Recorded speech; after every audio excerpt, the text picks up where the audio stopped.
Good afternoon, everyone. I hope you're having a great RSNA so far. My name is Khalife. I'm Director of Strategy and Operations at Tempus Labs, and I'm thrilled to share the stage today with Dr. Dhruv Bansal from St. Luke's Cancer Institute. Over the next 15 minutes, we'll be talking about precision medicine, so one of the most trending topics of recent years. And it's a subject that has been reshaping the landscape of healthcare and diagnostics. We will go over key developments, challenges, and opportunities in this rapidly evolving space. A few words on Dr. Bansal before we get started. He's an expert in the field of oncology and currently serves as the leader of the Precision and Thoracic Oncology program at St. Luke's Cancer Institute in Kansas City. He also wears multiple hats. He serves as assistant professor at the University of Missouri and spearheads multiple bioinformatics projects at St. Luke's. At Tempus, we are focused on building the leading intelligent diagnostic platform in the world. We believe that this platform is essential to deliver AI-enabled precision medicine and bring the power of data and artificial intelligence to healthcare. We all know that evaluating and making decisions for cancer patients is a complex and a multidisciplinary approach to ensure the best possible care and treatment for the patients. This process should be patient-centered, involves collaboration between the healthcare providers and the patients and their families, and should be based on the latest medical evidence and guidelines. It requires a standardized framework for assessing treatment response. And this is where RECIST, or the Response Evaluation Criteria in Solid Tumor, helps clinicians make informed decisions about the efficacy of the therapies and the impact on the patient tumor burden. However, as we navigate through the challenges of oncology assessment, we stumble upon two main issues with establishing quantitative lesion tracking criteria. First is the reproducibility over validity. So RECIST criteria was set with a focus on reproducibility rather than representativeness of response classification in clinical trials. In fact, this paper by Coy and al. Showed that unlike what the RECIST consortium assumes, progression due to non-target lesions only is not a rare exception, but also actually accounts for 1/5 of the patient population with progressive disease. The second biggest pain point that physicians consistently report on is the daunting workflow. Due to the complicated and manual workflow of the RECIST assessment, it's still not widely used in a clinical radiology routine. This leads us to say that modern response assessment software are set to improve both reproducibility and validity of therapy response assessments as they address challenges in the workflow. So today's approach to evaluating tumor response therapies do not leverage the potential of modern technologies to solve the inherent challenges of the workflow. So we still observe a lack of consistent and objective assessment in the selection, measurement, and tracking of lesions and lesion change over time. And the workflow is still time-consuming. It's very manual, not automated, and it brings disruptions and delays in the process between the different stakeholders. So here we would like to introduce the Tempus Pixel for therapy response evaluation, which is a web-based application that supports providers in evaluating lesion change and assist them in creating quantitative lesion tracking, including RECIST assessment and other clinical use cases. It includes a one-click segmentation feature that streamlines segmentation and measurement of lesions of interest in different body parts. It also includes the capability to link and track lesions over time, over multiple imaging time points. And it provides a longitudinal tracking report that automatically calculates tumor burden and provides lesion response and can be integrated into the patient medical record. But now understanding the patient's journey goes beyond having isolated snapshots. So the synergy between imaging endpoints and molecular biomarkers plays a critical role in the ability to tailor decisions and derive an optimal care. And this comprehensive view of the patient record makes it easy to communicate between different stakeholders and physicians and sharing data across the care team and facilitate collaboration, leading to supporting even in tumor board presentations.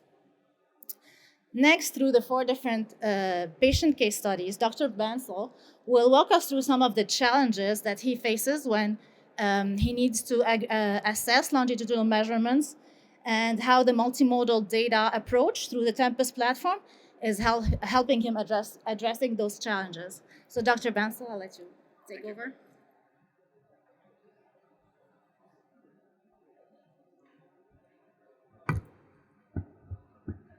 All right. Thanks, Maya, for that great summary of Pixel. So I'm Dhruv Bansal. I'm a medical oncologist. I lead the Precision and Thoracic Oncology program at St. Luke's in Kansas City. And I'm used to coming here for ASCO, and I have to say this is much bigger than ASCO.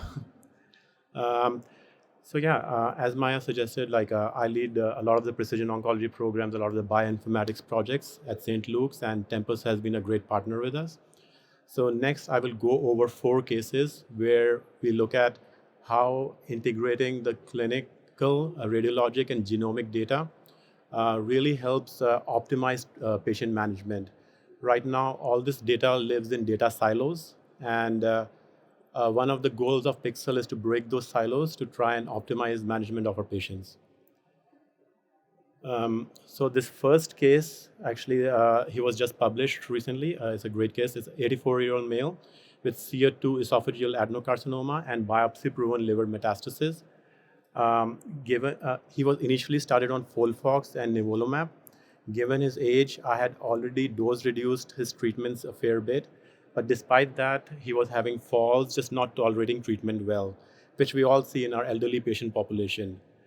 So I had ordered Tempus XT platform, which I tend to do on all my patients with stage 4 cancers. And it had shown up a couple of BRCA mutations, one somatic, one germline. And given the presence of those mutations, he was presented at our molecular tumor board, and a decision was made to do treatment with olaparib and nivolumab. This combination has not been studied for this cancer yet, which is one of the reasons this case is very interesting. These are the pre-treatment scans. As we can see, the liver lesion, which was biopsy proven to be adenocarcinoma, was much better seen on the MRI than on the pre-treatment CT. After initiating treatment with olaparib and nivolumab, the size of the lesion decreased significantly on scans 9 and 15 months after initiating treatment.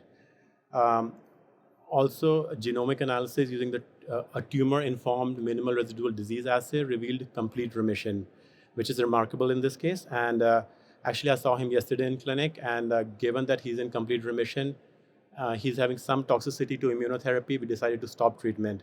So stage 4 esophageal cancer in complete remission with a novel treatment combination.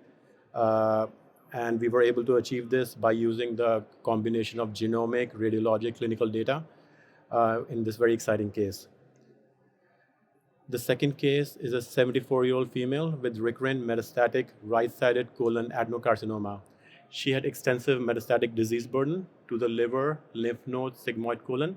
The tumor was MSI high. The pretreatment scans showed extensive metastatic disease burden in the liver.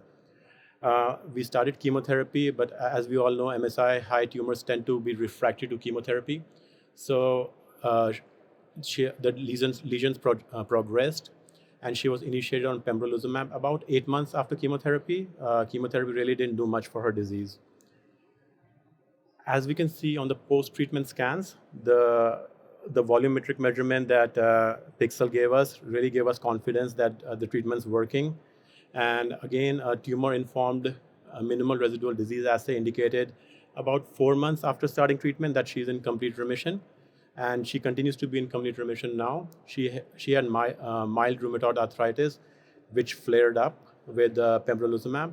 And in addition, she had grade 1 hepatitis and colitis. So given these side effects, we decided to stop treatment a year after initiating pembrolizumab. And now going on 9 months off treatment, she still stays in complete remission. Again, in this case, we could appropriately switch and stop treatment at the right time points because of the information we gathered from the genomic and the radiologic data. Case 3, again, a young 38-year-old guy with non-small cell lung adenocarcinoma, non-smoker, so I had a high suspicion that he would be biomarker positive, which he was. So I ordered the Tempus XT platform, and he did have a HER2 mutation. As we might know, that for HER2 mutations, we typically start with chemoimmunotherapy and switch to HER2-directed therapy, trastuzumab deruxtecan, at progression. So we started chemoimmunotherapy, and he had a response for about 6 months. And then 6 months later, scans and genomic data revealed he might be progressing, and we were able to switch treatment to trastuzumab deruxtecan at progression. So these are his scans. As you can see, there are multiple lung nodules, tough to determine progression, mixed response or not. So this is really where cell-free DNA analysis really comes in. As you can see, the variable allele frequency of the mutations is increasing at the same time as some of the lesions are increasing in size. So yeah, as soon as we got this information, we were able to change treatments right away, not give him a futile treatment anymore, which had stopped working, and right now he's on trastuzumab deruxtecan, doing well. And finally, the fourth case is a 77-year-old female, non-smoker with a BRAF V600E mutated stage 4 lung adenocarcinoma. Again, diffuse metastasis, intramuscular brain metastasis seen. She was given chemotherapy for 2 cycles and 1 cycle of immunotherapy, had severe side effects, neutropenia, nausea, fatigue, anorexia. She had an extremely rare side effect of immunotherapy called hemophagocytic lymphohistiocytosis, which is seen like in about, at least described in like about 50 cases worldwide, extremely rare. She was in the hospital for about a month on a high dose of steroids and slowly got better. Subsequent scans and ctDNA assay again revealed that she might be in complete remission. These are her scans. As we can see, the scan on the right shows the initial tumor where it originated, and the scan on the left shows the decrease in size of the lesion. And the cell-free DNA shows clearance of molecular alterations at the same time points as the imaging showed that the lesions were decreasing in size. Again, in this case, just after 2 months of treatment, we were able to stop treatment, determine she's likely in remission. She's gaining weight. Her ECOG is now 0. She's back to her baseline performance status. It looks like she's in complete remission. And we were able to do this by integrating the genomic, radiologic, and clinical data, which I think is the value proposition of a Pixel, which is integrating all these individual data silos to make the best and appropriate treatment option for our patients. So I hope these 4 cases were informative on how we can use this platform. Now I'm going to pass on to Maya, who's going to summarize this presentation. Thank you. Thank you, Dr. Bansal, for sharing your experience and those insightful cases. So here I'd like to conclude by showing how automated quantitative tumor tracking is delivering on the promise of precision medicine. It improves both reproducibility and validity of treatment response analysis. And the Tempus platform builds a holistic approach, combining multimodal data and AI solutions for comprehensive insights that support data-driven and patient-centered decision-making. I invite you all to meet us at our booth, 4921, just this way. to continue this conversation about how we can leverage innovation to improve precision medicine and patient care. Thank you.